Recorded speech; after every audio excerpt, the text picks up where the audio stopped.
One day, Edward was in the shed where he lived with the other engines. They were all bigger than Edward and boasted about it. "The driver won't choose you again," said Gordon. "He wants strong engines like us." But the driver and fireman felt sorry for Edward. "Would you like to come out today?" "Oh, yes, please," said Edward. So they lit his fire, made lots of steam, and Edward puffed away. The other engines were very cross at being left behind.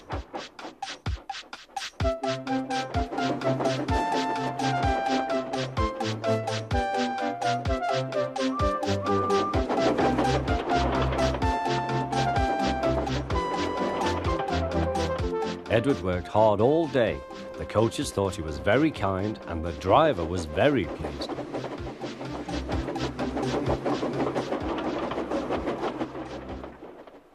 "I'm going out again tomorrow," Edward told the other engines that night. "What do you think of that?" But he didn't hear what they thought, for he was so tired and happy that he fell asleep at once. Next morning, Edward woke up to find nothing had changed. Gordon was still boasting. "You watch me, little Edward, as I rush through with the express.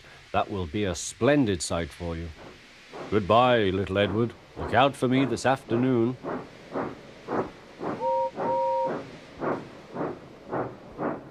Edward went off to do some shunting. Edward liked shunting. It was fun playing with trucks. He would come up quietly and give them a push. Then he would stop and the silly trucks would go bump into each other. "Oh!" they cried. "Whatever is happening?"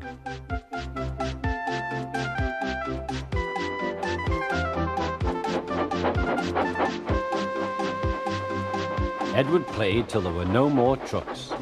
Then he stopped to rest. Presently he heard a whistle. Gordon was very cross. Instead of nice shining coaches, he was pulling a lot of very dirty trucks. "A goods train, a goods train, a goods train," he grumbled. "The shame of it, the shame of it, oh, the shame of it." Edward laughed and went to find some more trucks. Then there was trouble. "Gordon can't get up the hill," the porter called to Edward's driver. "Will you take Edward and push him, please?" They found Gordon halfway up and very cross. His driver and fireman were talking to him severely. "You're not trying." "I can't do it," said Gordon. "The noisy trucks hold an engine back so." Edward's driver came up. "We've come to push." "No use at all," said Gordon. "You wait and see," replied Edward's driver. They brought the train back to the bottom of the hill.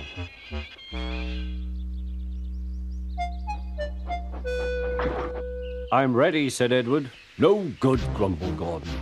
They pulled and pushed as hard as they could.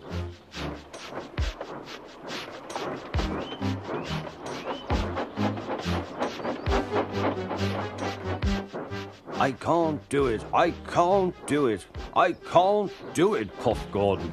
"I will do it, I will do it, I will do it," puffed Edward. Edward pushed and puffed and puffed and pushed as hard as ever he could. And almost before he realized it, Gordon found himself at the top of the hill. "I've done it, I've done it, I've done it," he said proudly. He forgot all about Edward and didn't wait to say thank you. Edward was left out of breath and far behind. He ran on to the next station, and there he found that the driver and fireman were very pleased with him. The fireman gave him a nice long drink, and the driver said, "I'll get out my paint tomorrow and give you a beautiful coat of blue with red stripes. Then you will be the smartest engine in the shed."